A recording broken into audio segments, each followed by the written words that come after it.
kata-kata dosa-dosa ekologis ini tadi sering muncul ya pada saat pemaparan Romo Indra tadi. Apa saja sih dosa-dosa ekologis? Nah, subjudulnya adalah dari ego ke eko, bukan eko, tapi ego ke eko, ya.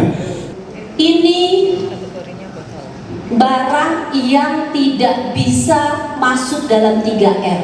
Jadi PSE di sini mengajak untuk membuat satu aksi, jadi nggak cuma sekedar seremonial. Lingkungan kita bersama, mulai dari diri kita sendiri, kita peduli, kita rawat supaya lingkungan kita makin terjaga dan makin lestari. Kitab suci merawat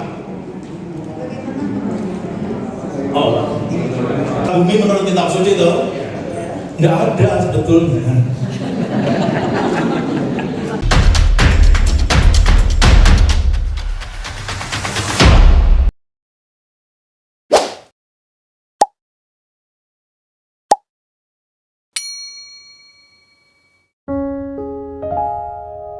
Nah, kapan sebetulnya persoalan-persoalan ekologis seperti ini mulai muncul?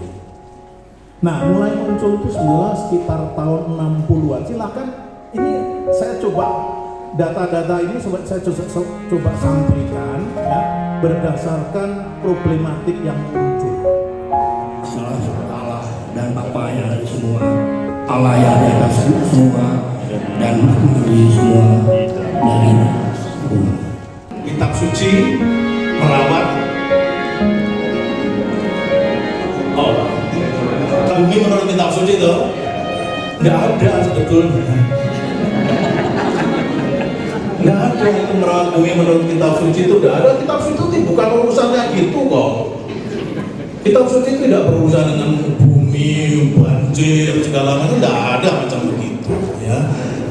Kita merawat bumi dan seterusnya itu sebetulnya bukan ajaran langsung dari kitab suci, tetapi merupakan implikasi dari iman kita. Maka kalau nanti mau mencari bagaimana persisnya apa yang dibuat oleh kitab suci mengenai lingkungan hidup itu tidak ada, stereokom di sana tidak ada. Itu bukan masalah kitab suci tidak berurusan dengan seperti itu ya. Tapi baiklah, kita coba lihat bagaimana kita bisa sampai kepada persoalan ekologi seperti itu.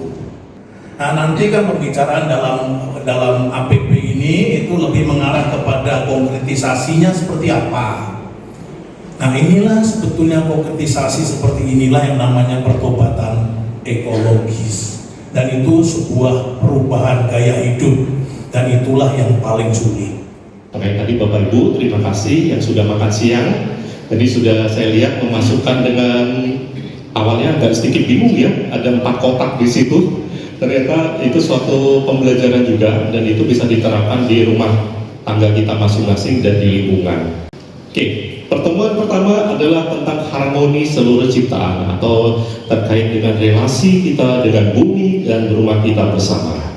Seperti biasa, setiap pertemuan APP selalu diawali dengan struktur ya, ada lagu pembuka, ada saling pengantar, doa pembuka bacaan kitab suci, kemudian refleksi renungan kitab suci, kisah inspiratif, implementasi pastoral, dinamika kelompok, refleksi penutup, dan dilanjutkan dengan doa umat, doa penutup, berkat penutup, dan lagu penutup.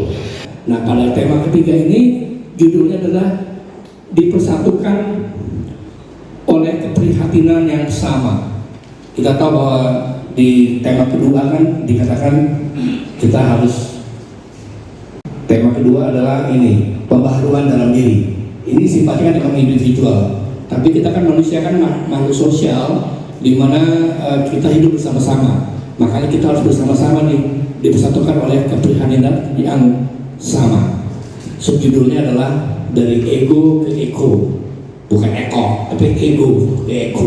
Ya, kita diajak untuk menyadari apa yang terjadi belakangan ini, akhir-akhir ini, terutama di negeri kita sendiri, bahkan di dunia. Jadi kita disadarkan bahwa bumi hendaknya menjadi keprihatinan kita bersama. Nah, saya ingat dulu waktu saya belajar di sekolah, dikatakan ada 2 hukum katanya. Hukum pertama atau ilmu lah dikatakannya, ada dua ilmu. Pertama ilmu tahu diri, yang kedua adalah ilmu tahu batas. diri maksudnya apa? Maksudnya kita tahu siapa kita sebenarnya, dari mana kita berasal, seperti apa kita, apa tujuan kita. Itu ilmu tahu diri. Sekarang ilmu tahu batas, menyadarkan kita bahwa kita ini adalah makhluk yang lemah. Kapan harus berhenti, kapan harus pergi, kapan harus mulai. Jadi harus tahu batas, tahu diri dan tahu batas. Kalau kita tahu diri dan tahu batas, maka akan menjaga kita dari kesombongan diri, dari keserakahan, dari kerusakan yang dampaknya besar sekali yang kita alami saat ini. Hari ini adalah kita memasuki APP tahun 2026 yang bertema dengan ekoteologi. Di dalam acara kegiatan ini kita dihimbau untuk supaya kita sebagai pribadi masing-masing kita lebih peka terhadap lingkungan kita. Kita bukan hanya beracu kepada teori yang ada atau bacaan-bacaan di dalam kitab suci, tapi kita sebagai umat Katolik, sebagai umat lingkungan, kita harus peduli kepada lingkungan kita masing-masing. Kita harus bisa bergerak dari diri kita sendiri, kita untuk bisa menjaga lingkungan kita lebih baik lagi, supaya apa yang kita lakukan, kita peduli dapat memberikan dampak imbas terhadap di lingkungan kita nantinya. Hanya hal-hal yang dapat kita lakukan itu sederhana, Bapak. Kita bisa mulai dari hal terkecil, dari rumah kita sendiri, beranjak dari rumah kita, bisa beranjak dari sampah-sampah di rumah tangga kita. Kita bisa memilah-milah sampah kita, sampah organik, sampah plastik, sampah-sampah yang bisa kita daur ulang nantinya. Pada dasarnya, akhirnya sampah ini tidak numpuk di TPA, tapi sampah ini bisa kita manfaatin dari lingkungan kita pilah-pilah, kita bawa ke tempat-tempat yang memang bermanfaat. Sampah-sampah organik juga kita bisa olah, kita bisa hasilkan lagi, kita rubah lagi supaya sampah itu bisa bahkan menjadi kompos yang bagi kita bisa kita manfaatkan. Oke. Saya juga melihat panitia, aduh kita kebagian jam berapa ini, orang dari gedung sudah 2 orang keluar, lama-lama tinggal 15 nih. Apa yang nyatanya nih, karya nyatanya bingung kita nanti. Oke, mohon bersabar Bapak Ibu, tetap kita upayakan, jangan sudah bisa pulang, sudah bisa booking MTX ya, bisa nonton nanti sama keluarga, masih kesempatan deh pokoknya. Oke, Pak Indra. Oh ya. Kita mulai. Mulai. Populasi sudah agak berkurang nih Bapak Ibu. Oh gitu ya. Di sana organiknya ditaruh diselesaikan oleh bank sampah, anorganiknya oleh bank sampah, organiknya kita kelola, atau ada orang lain yang mengelola. Di Batan Indah itu sudah terjadi bahwa mereka punya mesin yang membuat kompos, maka organiknya diselesaikan oleh mereka sendiri dan itu menjadi kompos. Jadi kita kalau berkolaborasi, semua itu bersinergi, kita bisa bikin seperti itu. Ini barang yang tidak bisa masuk dalam 3R, tidak bisa di-recycle. Jadi di mana? Ini masuknya ke residu yang tidak bisa diapa-apakan. Jadi kalau mengadakan kegiatan lagi, mohon seperti ini tidak digunakan lagi. Ini juga tidak bisa. Jadi kalau kita di bank sampah kita tuh asoy aja mau terima, tapi dia nggak bisa terima ini. Jadi ini masuk lagi ke residu. Kalau residu masuknya kemana lagi? Ke TPA. Nyumbang lagi kita ke TPA. Nah yang ini tadi di konter yang sebelah mana tadi, ini masuk.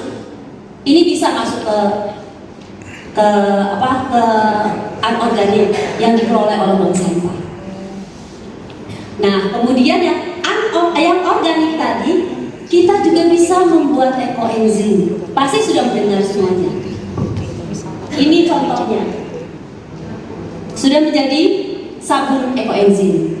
Sabun muka, sabun sampo, ini sabun cuci piring.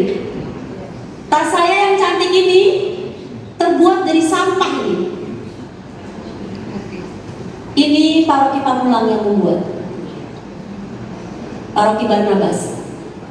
Cantik kan ibu-ibu? Sudah banyak inisiatif dari SKP Lomba Buat Bak Sampah dulu waktu Covid, pelatihan keterampilan ekoenzim, pengenalan jenis-jenis sampah dan pemilahannya. Pertanyaan ada, nanti tanggal 21 kita beberkan semua itu. Apa saja yang sudah kita lakukan, Santa Monica lakukan, itu apa saja, dan kita punya andil di mana. Itu nanti ada di tanggal 21 Februari.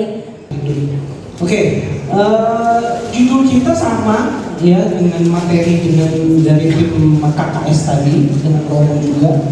Ya, pertobatan untuk merawat bumi rumah kita bersama. Tagline-nya di situ dari refleksi menuju aksi, Bapak Ibu.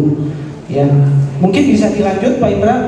Nah, kalau kita lihat dari gambar-gambar ini, foto-foto ini, ada banjir, penebangan liar gitu ya, kemudian tanah longsor. Ini satu fenomena yang kita hadapi setiap hari gitu.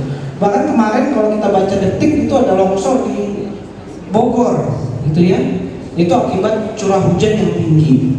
Nah, ini kalau kita introspeksi, ini sebenarnya yang bertanggung jawab siapa? Jadi ini mostly dari kita, oh itu pihak yang berwenang gitu ya, itu pihak terkait. Ya. Tapi coba deh kita introspeksi ke dalam. Ya, ini kan akumulasi dari perbuatan-perbuatan atau aksi-aksi kecil, ya, yang terus berulang, ya, terus berulang dan berulang sampai dengan ke titik ini. Jadi kita nggak perlu jawab, tapi kita perlu introspeksi. Kita punya hati, kita dalami. Jadi PSE di sini mengajak untuk membuat satu aksi. Jadi nggak cuma sekedar seremonial. Jadi ibu-ibu, bapak-bapak pulang dari sini lupa, enggak. Tapi bagaimana ini menjadi sebuah bekal, apa yang tadi disampaikan tim KKS sangat bagus, supaya nanti kita ke depan bisa aware dengan lingkungan sekitar. Mari teman-teman semua kita jaga lingkungan kita bersama, mulai dari diri kita sendiri, kita peduli, kita rawat supaya lingkungan kita makin terjaga dan makin lestari.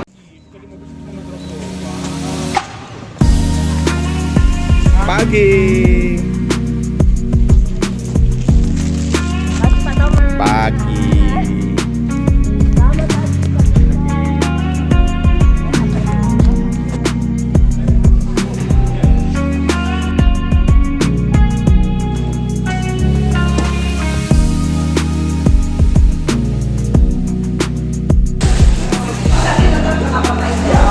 Mau foto ini? Nanti sih ada ini 45 bungkus, ini ada 10.